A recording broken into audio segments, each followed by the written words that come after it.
அப்படி நினைச்சா பராசக்தி படம் தம்பி சிவகார்த்திகேயனோடது. ரெட் ஜெயண்ட்டுக்கும் அதுக்கும் ரொம்ப தொடர்பு இருக்கு இல்லையா? அவங்க தான் வந்து ரிலீஸ் பண்றாங்க. அது வந்து ஆளுங்கட்சியினுடைய முழு ஆதரவுல அது வந்து வெளியில வருதுங்கிறது எல்லாருக்கும் தெரியும். அப்ப அதுக்குள்ள அவங்க ஏதாவது பண்ணியிருக்கணும். அவங்க அதுக்குள்ள அதையில்ல வெளியிடுறதுக்கு நிறுத்தி இருக்கணும்.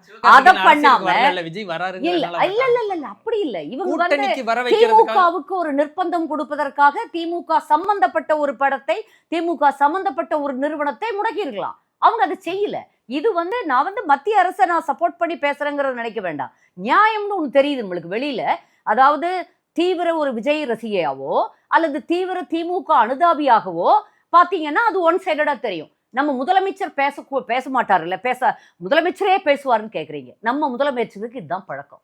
நீங்க அவருடைய அறிக்கைகளை ஒவ்வொன்றாக பார்த்தீங்கன்னா தகுதிக்கு மீறி முதலமைச்சர் பதவிக்கே உண்மையிலேயே முதல்வர் ஸ்டாலின் தகுதியானவரா என்ற ஒரு சந்தேகம் பல முறை அவர் வாயிலிருந்து உதிர்க்கக்கூடிய சொற்களில் நமக்கு ஆச்சரியமா இருக்கும்.